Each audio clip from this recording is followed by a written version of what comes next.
1970 সালে Philips, Sony, হিটাচির মতো বড় বড় কোম্পানিরা সিঙ্গাপুরে এসে তাদের ফ্যাক্টরি দেওয়া শুরু করলো এবং সিঙ্গাপুরের মানুষদের কর্মসংস্থানের ব্যবস্থা হলো। কিন্তু লি কুয়ান ইউ দেখছিলেন তখনও প্রচুর মানুষ বস্তিতে বসবাস করে। তিনি চাচ্ছিলেন এই সমস্যার সমাধান করতে, যাতে মানুষের সামাজিক মর্যাদা বাড়ে এবং অপরাধও কমে আসে। এজন্য 1970 সালে তিনি প্রায় 5 লক্ষ মানুষকে ফ্ল্যাটে উঠিয়ে দিলেন এবং যেখানে ভাড়াও ছিল এবং ফ্ল্যাটের মালিকানাও তিনি তাদেরকে দিয়ে দিতেন। কিন্তু তারপরেও সিঙ্গাপুরে প্রচুর করাপশন ছিল। এই করাপশন থেকে দূর করার জন্য তিনি একটা দুর্নীতি দমন কমিশন করে দিয়েছিলেন। কিন্তু তার পাশাপাশি সরকারি কর্মকর্তা কর্মচারীদের প্রচুর বেতন বাড়িয়ে দেন। আর কেউ করাপশন করে ধরা পড়লে তাকে এমন শাস্তি দিতেন যা সবার জন্য দৃষ্টান্ত হয়ে থাকতো। এরপর যা হলো, পুরো পৃথিবী দেখলো যে এদেশের মানুষ নিয়ম কানুন মেনে চলে, এদেশে করাপশন নেই।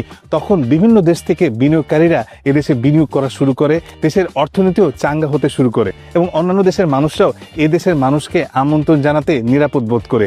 এজন্যই তাদের পাসপোর্টের ইন্ডেক্স বাড়তে বাড়তে পুরো পৃথিবীতে 1 নম্বর হয়ে গেল। এরপর তিনি এরকম তর্জনী উঁচু করে একটা আন্দোলন শুরু করলেন, তার নাম হচ্ছে ক্লিন সিটি ক্লিন মাইন্ড। তিনি বলতেন, if you can't clean your city, you can't change your or clean your politics. এরপর থেকে দেশকে যারাই ময়লা করত তাদেরকে প্রচন্ড রকমের শাস্তির বিধান করলেন এবং ম্যাজিকের মতো সবাই তা ফলো করলো এবং দেশটাও ক্লিন হয়ে গেল। সিঙ্গাপুর থেকে দারিদ্রতা দূর হলো, করাপশন দূর হলো।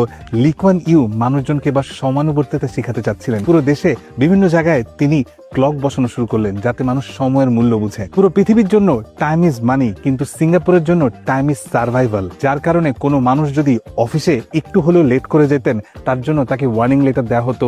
স্কুলে লেট করে দিলে মাস্ক কেটে রাখা হতো। এরকম বিভিন্ন রকম নিয়ম করে দিলেন যাতে মানুষ সময়ের মূল্য বুঝেন। সময়ানুবর্তিতা শিখালেন, করাপশন কমালেন।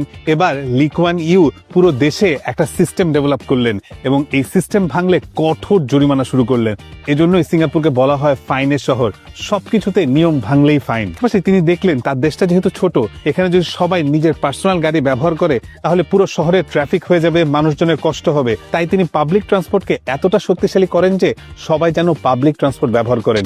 এজন্য তিনি সার্টিফিকেটস অফ এন্টাইটেল নামে এক ধরনের সার্টিফিকেট বের করলেন যারা প্রাইভেট কার নিজের নামে কিনতে চান। সার্টিফিকেটটা কোনো কোনো ক্ষেত্রে আপনার গাড়ির দামের থেকেও বেশি হয়ে যাবে, যাতে আপনি গাড়ি কম কিনেন এবং পাবলিক ট্রান্সপোর্ট ইউজ করেন। একজন নেতা কিভাবে তার থিঙ্কিং প্রসেস দিয়ে পুরো একটা দেশকে তলানি থেকে উপরে নিয়ে আসতে পারে, তা যুগ যুগ ধরে পুরো পৃথিবীর কাছে একটা রেফারেন্স হয়ে থাকবে।